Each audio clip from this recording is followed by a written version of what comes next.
ರಾಜ್ಯದ ಕರಾವಳಿ ಭಾಗದಲ್ಲಿ ಮಳೆಯ ಅಬ್ಬರ ಮತ್ತು ಅವಾಂತರವನ್ನು ನೋಡಿದ್ವಿ. ಇನ್ನು ಮಲೆನಾಡು ಭಾಗದಲ್ಲೂ ಕೂಡ ಮಳೆ ಅಬ್ಬರಿಸ್ತಾ ಇದೆ, ನಿರಂತರವಾಗಿ ಮಳೆ ಆಗ್ತಾ ಇದೆ. ಇದರ ಪರಿಣಾಮ ತುಂಗಭದ್ರಾ ಜಲಾಶಯದ ಒಳಹರಿವಿನಲ್ಲಿ ನೀರಿನ ಪ್ರಮಾಣ ಹೆಚ್ಚಳವಾಗಿರುವಂಥದ್ದು. ಕಳೆದ 24 ಗಂಟೆಯಲ್ಲಿ ಬರೋಬ್ಬರಿ 4 TMC ಒಳಹರಿವಾಗಿದೆ.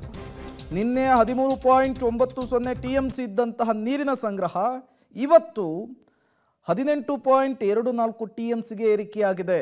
ಸದ್ಯ ಜಲಾಶಯಕ್ಕೆ 45,500 ಕ್ಯೂಸೆಕ್ ನೀರು ಹರಿದು ಬರ್ತಾ ಇದೆ.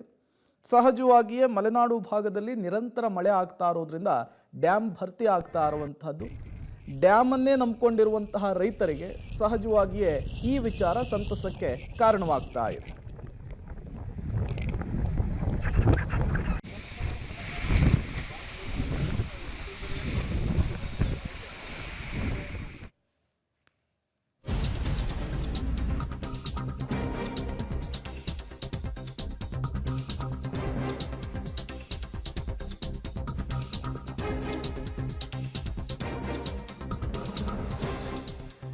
ಕೇವಲ ಕರಾವಳಿ ಮತ್ತು ಮಲೆನಾಡು ಭಾಗವಲ್ಲ, ಕಲ್ಯಾಣ ಕರ್ನಾಟಕದಲ್ಲೂ ಕೂಡ ಮಳೆ ಅಬ್ಬರಿಸ್ತಾ ಇರುವಂಥದ್ದು. ಕಲಬುರಗಿಯಲ್ಲಿ ಜನಜೀವನ ಸಂಪೂರ್ಣವಾಗಿ ಅಸ್ತವ್ಯಸ್ತವಾಗಿದೆ.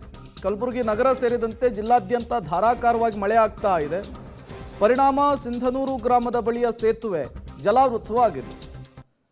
ಕಲಬುರಗಿ ಜಿಲ್ಲೆಯ ಅಫ್ಜಲ್ಪುರದಲ್ಲೂ ಕೂಡ ಮಳೆಯ ಅಬ್ಬರ ಹೇಗಿದೆ ಅನ್ನೋದನ್ನು ನೀವು ಗಮನಿಸ್ತಾ ಇದ್ದೀರಿ. ಸೇತುವೆಯ ಮೇಲೆ ನೀರು ಹರಿದು ಹೋಗ್ತಾ ಇದೆ. ಜನರಿಗೆ ಸಂಪರ್ಕ ಕಲ್ಪಿಸುವಂತಹ ಸೇತುವೆ ಇದು. ಒಂದೂರಿಂದ ಮತ್ತೊಂದೂರಿಗೆ ಅದೀಗ ಸಂಪೂರ್ಣವಾಗಿ ಮುಳುಗಡೆ ಆಗಿರುವಂಥದ್ದು. ಅದರಲ್ಲಿಯೇ ಸ್ಥಳೀಯ ನಿವಾಸಿಗಳು ನಡೆದುಕೊಂಡು ಹೋಗ್ತಾ ಇರುವಂತಹ ವಿಜುವಲ್ಸನ್ನು ಕೂಡ ಗಮನಿಸ್ತಾ ಇದ್ದೀರಿ. ಇದು ಕಲಬುರಗಿಯಲ್ಲಿ ಮಳೆಯ ಅಬ್ಬರ, ಅದರಿಂದಾಗಿರುವಂತಹ ಅವಾಂತರ. ಇನ್ನೂ ಕೂಡ ನಿರಂತರವಾಗಿ ಮಳೆ ಆಗುತ್ತೆ ಅಂಥೇಳಿ ಹವಾಮಾನ ಇಲಾಖೆ ಮುನ್ಸೂಚನೆಯನ್ನು ಕೊಟ್ಟಿರುವಂಥದ್ದು.